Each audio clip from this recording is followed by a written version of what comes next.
Microsoft word के अंदर आपने कोई डॉक्यूमेंट या फाइल तैयार की है और डॉक्यूमेंट फाइल बनाने के बाद में उसे आप अलग अलग टाइप से विजुअलाइज करना चाह रहे हो, देखना चाह रहे हो, तो उसके लिए आप माइक्रोसॉफ्ट वर्ड में व्यू टैब को काम में लेके चलते हो। अब व्यू टैब है, इसके अंदर हमें अलग अलग कमांड ग्रुप मिल रहे हैं। सबसे पहला कमांड ग्रुप आपके सामने आ रहा है डॉक्यूमेंट व्यू का, सेकेंड इसके बाद में आ रहा है शोज का, थर्ड आ रहा है जूम का, फोर्थ आ रहा है विंडोज का और फिफ्थ आपको मिलता है इसमें मैक्रो का। तो इन सभी कमांड को हम एक एक करके क्लियर करते हैं कि कौन सी कमांड किस हिसाब से काम में ली जाएगी। सबसे पहले आपने यहाँ पे एक फाइल तैयार कर ली है या डॉक्यूमेंट तैयार कर लिया है, इसे हम विजुअलाइज कैसे करेंगे। सबसे पहले डॉक्यूमेंट व्यू, तो यहाँ जो डॉक्यूमेंट व्यू के अंदर आपको कमांड्स मिलती हैं, यही कमांड्स आपको कहाँ मिलेंगी, नीचे स्टेटस बार के अंदर भी मिलेंगी। कहाँ, जूमिंग टैब जो आ रहा है, जूमिंग के जस्ट पास में जो ये 5 कमांड आ रही है, ये 5 कमांड कौन सी है, डॉक्यूमेंट व्यू के लिए आपको प्रदर्शित करता है कंप्यूटर। तो इनमें क्या क्या चीजें या कौन कौन सी कमांड्स हैं देखते हैं हम। सबसे पहले आ रहा है प्रिंट लेआउट, सेकंड आ रहा है फुल स्क्रीन रीडिंग, थर्ड आ रहा है वेब लेआउट, फोर्थ है आउटलाइन और फिफ्थ आपके सामने ड्राफ्ट आ रहा है। जैसे लिखा हुआ है वही उनका काम भी है। कैसे है काम देखना। प्रिंट लेआउट का मतलब है कि आपने कोई डॉक्यूमेंट तैयार किया और उस डॉक्यूमेंट की आपको प्रिंटिंग निकालनी है, तो प्रिंट निकालने से पहले आपको कंप्यूटर दिखा देगा कि भाई आपका डॉक्यूमेंट या फाइल कैसा दिखेगा। तो एक तो आप क्या काम करते हो, फाइल में आते हो, फाइल में आके प्रिंट पे क्लिक करते हो तो यहाँ आपको प्रिंट प्रीव्यू दिखा देता है, ठीक है। और दूसरा आपको यहाँ आप व्यू में प्रिंट लेआउट पे क्लिक करोगे तो जैसा पन्ना प्रिंट होके आएगा या छप के आएगा, सेम वही टाइप आपको यहाँ पे प्रिंट लेआउट के अंदर दिखा रहा है। जैसे मैंने क्या किया है, जूम कम करके पेज को देख लिया तो एज इट इज वैसे की वैसे आपको ये पेज दिखा रहा है, ठीक है। इसी हिसाब से सेकेंड आपके सामने आ रहा है फुल स्क्रीन रीडिंग। नाम से पता चल रहा है कि आप अपने डॉक्यूमेंट को क्या करोगे, फुल स्क्रीन पे देखोगे और रीड कर सकते हो, पढ़ सकते हो। मैंने क्लिक किया, क्लिक करते ही आपका पेज आपके सामने फुल स्क्रीन पे खुल के आ गया है। ESC या एस्केप बटन दबा के वापस इसे नॉर्मल व्यू में करोगे। नेक्स्ट इसके बाद में वेब लेआउट, नाम से पता चल रहा है माइक्रोसॉफ्ट वर्ड की वर्तमान फाइल, ठीक है। अगर वेब पे खुलती है, इंटरनेट पे खुलती है तो किस प्रकार से दिखाई देगी, वही लेआउट आपका यहाँ पे दिखाई देगा। फोर्थ इसके बाद में है आउटलाइन और फिफ्थ है ड्राफ्ट। आउटलाइन का मतलब है कि आपने जहां भी पैराग्राफ चेंज किए हैं उनके आगे आउटलाइन लगी हुई आ जाएगी। और ड्राफ्ट का मतलब एज ए रफ बनने की तरह आप MS वर्ड की फाइल को काम में लोगे या पेज को काम में लेके चलोगे। तो जैसे अभी मैंने क्लिक किया है वेब लेआउट पे, तो ये आपके सामने वेब पे या इंटरनेट पे या गूगल क्रोम पे या www पे आपका पन्ना कैसा दिखाई देगा, वैसा व्यू आपको दिख रहा है। नेक्स्ट आ रहा है आउटलाइन। आउटलाइन के अंदर आपने जहां पैराग्राफ चेंज किए हैं उनके आगे आपको आउटलाइन लगे हुए मिल जाएंगे। और आउटलाइन व्यू को बंद कैसे करेंगे, उसके लिए आपको क्लिक करना है, करें क्लोज आउटलाइन व्यू पे।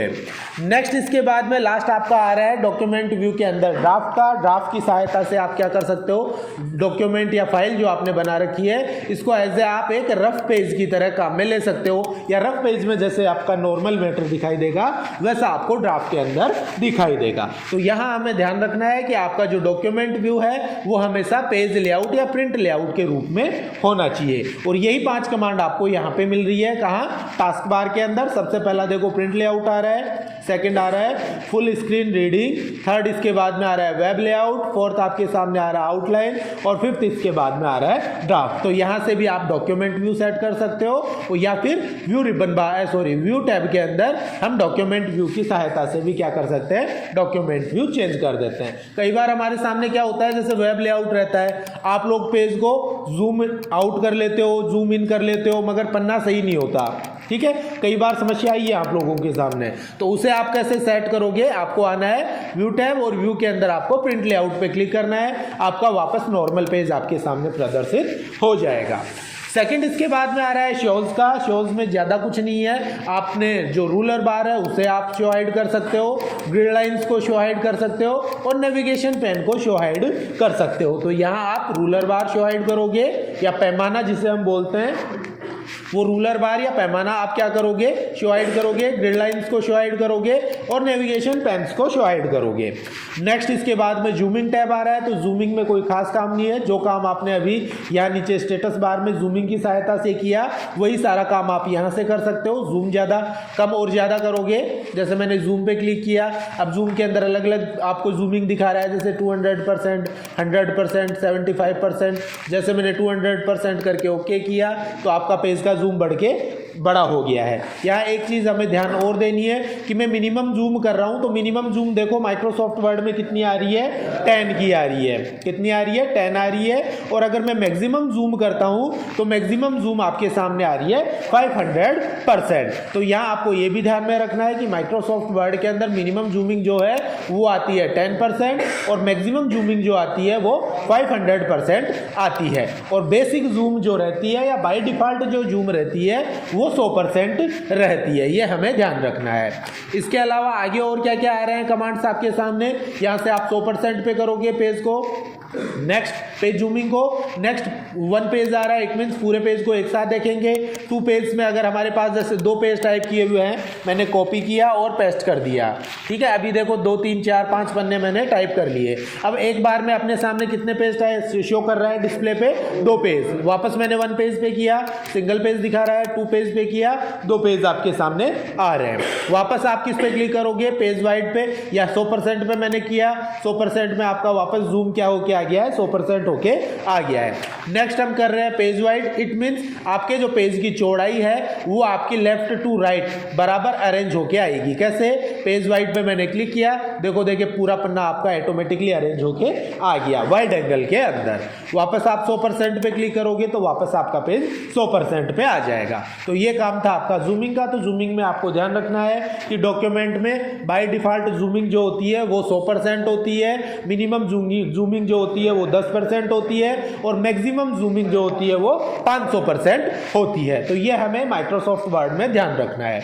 नेक्स्ट इसके बाद में आ जाता है विंडो का। तो ये आपके सामने करंट विंडो खुल रही है। इसी विंडो का आपको और क्या करना है, जैसे डुप्लीकेट विंडो और बनानी है तो वो आप कहां से करोगे, विंडो में न्यू विंडो की सहायता से कर सकते हो। कैसे, जैसे मैंने क्लिक किया न्यू विंडो पे क्लिक करते ही ऊपर आपको ध्यान देना है, आपकी फाइल थी 1 2 3 4 के नाम से, अभी इसकी सेकंड कॉपी आपको कंप्यूटर दिखा रहा है। वापस मैं व्यू पे आ रहा हूं, मैंने वापस न्यू विंडो पे क्लिक किया। अभी ध्यान देना है कि ऊपर देखो टाइटल बार में करंट डॉक्यूमेंट की देखो 3rd कॉपी आपको दिखा रहा है, जो कि टाइटल बार में शो भी कर रहा है। इसी को अपन क्या कर लेते हैं, जैसे अरेंज कर लेते हैं। अरेंज ऑल पे मैंने क्लिक किया, अरेंज ऑल पे क्लिक करते ही देखो ये आपके सामने आ गई है 3rd कॉपी, इसके बाद में ये आ गई है आपके सामने 1st कॉपी और ये आपके सामने आ गई है 2nd कॉपी। इसे आप दूसरे तरीके से भी देख सकते हो या काम में ले सकते हो। कैसे काम में लेंगे, जैसे आपके सामने एक फाइल खुली हुई है, मैं और फाइल्स ओपन कर लेता हूं। जैसे ओपन में आया फाइल में ओपन में आता हूं और 2 3 फाइल्स में जैसे और ओपन कर लेता हूं, ठीक है। ये मैंने माई एप्लीकेशन, ठीक है, या जो भी मेरे को फाइल ओपन करनी है वो ओपन करके मैं क्या करूंगा, इनको ओपन कर लेता हूं, सेलेक्ट करके ओपन कर लेता हूं। अभी अपने सामने देखो 2 3 फाइल्स ओपन होके आ गई है। यहाँ अपने को ध्यान देना है, एक तो देखो 1 2 3 4 वाली फाइल है, एक माई फाइल के नाम से है और एक माई एप्लीकेशन के नाम से है। 3 विंडो माइक्रोसॉफ्ट वर्ड की 3 डॉक्यूमेंट फाइल या 3 विंडो आपके पास ओपन है, परंतु वर्तमान में हमारे सामने सिर्फ एक फाइल दिखा रहा है। वो कौन सी है, माई एप्लीकेशन के नाम से दिखा रहा है। अभी आप क्या करोगे, व्यू में आओगे, उसमें आने के बाद में आप अरेंज ऑल पे क्लिक करोगे तो देखो तीनों विंडो आपके सामने एक साथ डिस्प्ले होके आ गई है। पहली आ रही है माई एप्लीकेशन, सेकंड आ रही है 1 2 3 4 और 3rd आ रही है माई फाइल के नाम से। तो इस हिसाब से आपके पास एक से ज्यादा डॉक्यूमेंट फाइल ओपन हो तो उनको एक साथ आप क्या कर सकते हो, मॉनिटर स्क्रीन पे क्या कर सकते हो, अरेंज कर सकते हो या व्यवस्थित कर सकते हो। तो उसके लिए भी आप व्यू टैब के अंदर विंडो और विंडो के अंदर अरेंज डॉक्यूमेंट या अरेंज ऑल वाला कमांड आपको काम में लेके चलना है। नेक्स्ट इसके बाद में आ रहा है स्प्लिटेशन का। स्प्लिट का मतलब है कि आपने जो वर्तमान डॉक्यूमेंट ओपन कर रखा है उस वर्तमान डॉक्यूमेंट को आप क्या करोगे, स्प्लिट कर सकते हो या 2 भागों में डिवाइड कर सकते हो। यहां ध्यान रखना है कि आपकी फाइल डिवाइड नहीं होगी। पॉइंट है आपका विंडोज का, तो विंडो का मतलब क्या होता है, खिड़की। विंडो मीन्स खिड़की। ये जो स्क्रीन पूरी दिख रही है इस स्क्रीन को ही हम क्या कहते हैं, यहाँ पे विंडो कहते हैं। तो जो स्क्रीन आपके सामने आ रही है इस स्क्रीन को आप क्या करोगे, 2 भागों में स्प्लिट करोगे या डिवाइड करोगे। तो कैसे डिवाइड करूंगा, मैंने क्लिक किया स्प्लिट पे। अब कहाँ से आप डिवाइड करना चाह रहे हो, देखो कर्सर के साथ आपका एक लाइन चल रहा है रेगुलरली। अब जैसे मेरे को यहाँ से स्प्लिट करना है, मैंने क्लिक किया, क्लिक करते ही देखो 2 डिवाइडेशन यहाँ पे हो गए और दोनों के अंदर आपको कंप्लीट डॉक्यूमेंट का मैटर दिखाएगा। जैसे यहाँ पे देखो देखो कंप्लीट मैटर दिखा रहा है आपको डॉक्यूमेंट या फाइल का। यहाँ पे मैं जैसे आ रहा हूँ तो यहाँ पे देखो, देखिए सारा डॉक्यूमेंट का मैटर आपको दिखा रहा है। ठीक है, तो ऐसे में एक साथ आप क्या कर सकते हो, करंट विंडो के अंदर, वर्तमान विंडो में ही आप अपने मैटर को दो जगह देख सकते हो स्प्लिट करके। ठीक है, विंडो को स्प्लिट करके। और इस स्प्लिटेशन को आप अगर हटाना चाहते हो तो हटाओगे कैसे, उसके लिए आपको आना है वापस विंडोज और यहाँ पे आप रिमूव स्प्लिट पे क्लिक करोगे। रिमूव स्प्लिट पे क्लिक करते ही आपका स्प्लिटेशन हटा दिया जाएगा। तो ये काम था आपका विंडोज में। इसके अलावा व्यू स्लाइड बाय स्लाइड का मतलब है कि आपने एक से ज़्यादा डॉक्यूमेंट फाइल खोल रखी है, उसके अंदर आप कंपेयर क्या, एक स्लाइड के साथ दूसरी स्लाइड को देख सकते हो। जैसे वर्तमान आपकी फाइल है 1 2 3 4, इसके साथ आप किसी दूसरी फाइल को और देखना चाह रहे हो। जैसे मेरे को देखना है माई फाइल को, और ओके किया। ओके करते ही देखो दोनों फाइल्स और डॉक्यूमेंट आपके सामने अरेंज होके आ गए हैं। तो इस हिसाब से अरेंजमेंट अगर आपको करना है तो वो आप यहाँ से कर सकते हो। बाकी खास कोई बड़ा काम इनका नहीं है।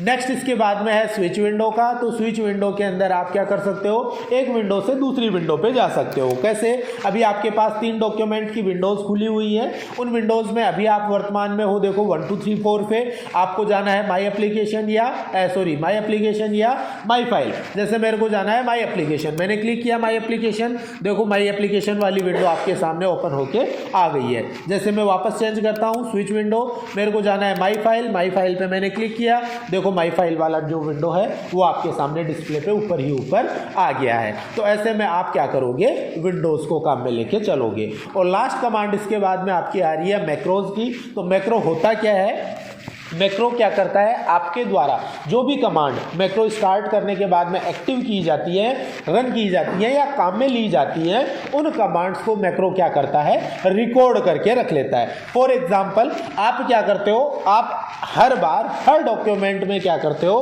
फाइल ओपन करते ही सेट करते हो, क्या सेट करते हो, डॉक्यूमेंट का टाइटल सेट करते हो और उसके बाद में उसका स्टाइल, डिज़ाइन और फॉर्मेटिंग सेट करते हो। ये आपको हर फाइल के बाद में करना होता है। जैसे मैं एक नई फाइल बना रहा हूं, मैंने फाइल्स को क्लोज किया, ये मैं जैसे सारी फाइल्स को क्लोज कर रहा हूँ, A to Z सारी फाइल क्लोज की। इसके बाद में मैं क्या करता हूँ, एक नई फाइल बना रहा हूँ, ब्लैंक डॉक्यूमेंट लिया और क्रिएट किया।